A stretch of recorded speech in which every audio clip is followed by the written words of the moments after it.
NPH has been taking care of Haiti's children for almost a quarter century, and that remains the primary focus, even in the wake of last year's devastating earthquake.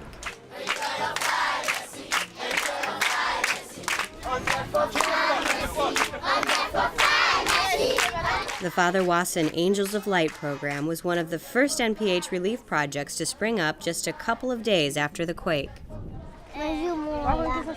We started running small tent schools all over Port-au-Prince to take children out of the situation that they were in, to do good things, fun things, to get their minds off the situation of daily life.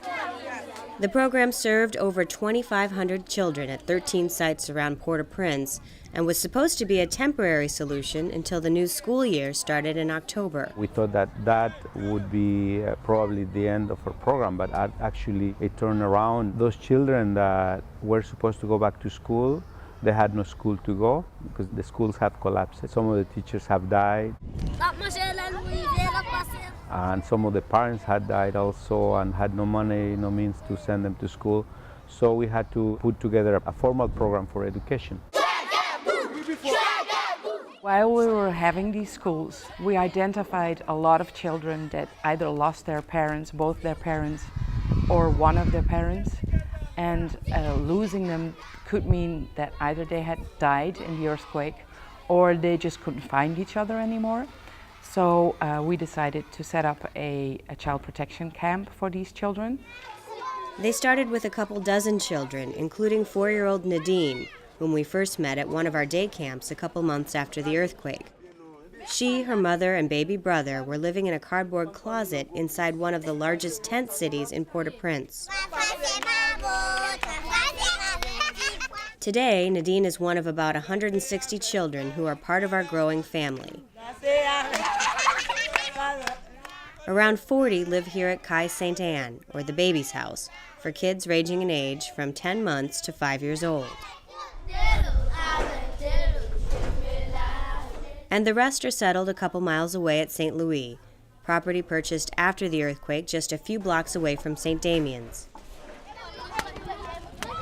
The facilities have grown along with the numbers. What used to be a handful of donated tents is now a gravel courtyard surrounded by these large semi-trailer-sized containers, cut and configured to be dormitories. Now we have the containers, we have concrete for the children to play on. We have a roof over the concrete so the children can play in the shadow instead of the burning hot during the day. On weekdays, the children all attend classes right next door at the Father Wasson Angels of Light School, still housed in a series of tents. We have about 740 children, including our own children from St. Anne and St. Louis. And then there's a lot of children from outside. In addition to the hundreds of neighboring kids who attend this flagship school, there are 8 other schools around the city where NPH provides books, uniforms, and most importantly, food for the children. We feed them 2 meals. They have a snack around 10 o'clock, mostly bread and something to drink. And then around 12:30, they will get a meal, a warm meal, which is mostly rice and beans. The order and routine that you sense from the minute you visit either the home or the school is astounding, considering how fast it's all had to come together. It is a lot of hard work from all our workers. In the St. Louis and St. Anne house, over half of the workers there are, we call them grand frères et grand sœurs, so there are older brothers and older sisters.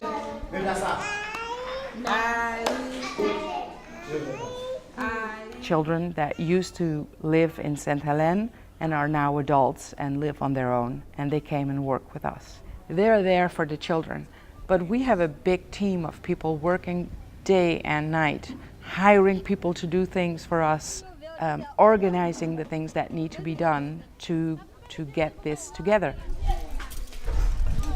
The Angels of Light homes are adapting daily to meet the needs of the children and trying to find room for the many more on the waiting list. Its success depends on everyone being flexible and patient as the program grows, including the children themselves. You know, you don't hear them complain. You just see them making fun, having fun, I mean, you start singing with these children and they just light up and they dance and they sing and they enjoy themselves. I think that is a spirit that's in the young children of Haiti already, and that they take them with them in when they grow up.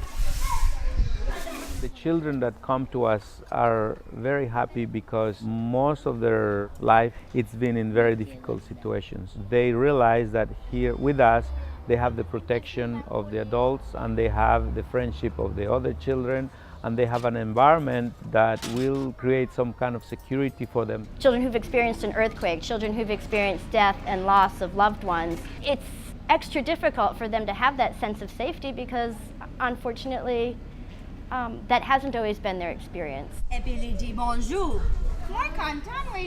I try when I'm working with the children, whether it's in a group, during individual play therapy, I try to have that consciousness of how can we help this child to be safe, how can we ensure security, and how can I encourage routines in the home where they're living so that they do have that sense of predictability.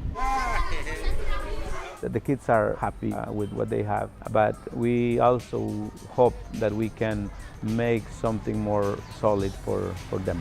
These containers are much better than the tents we lived in, but eventually to give them a future, we need to build them a home. And to give the children from outside our orphanage a future so they can keep on studying, we do need to build them a school. The Father Wasson Angels of Light programs have taken off thanks to generous donations from all corners of the globe, and the hope is that continued support will help the program truly live up to its name. To me, they are angels watching and following. For me, the light is the kids. They are the light. Because in times like this, so many problems and so difficult, where people start feeling in darkness, they need some light to have hope and keep going. And to me, that's what the children represent.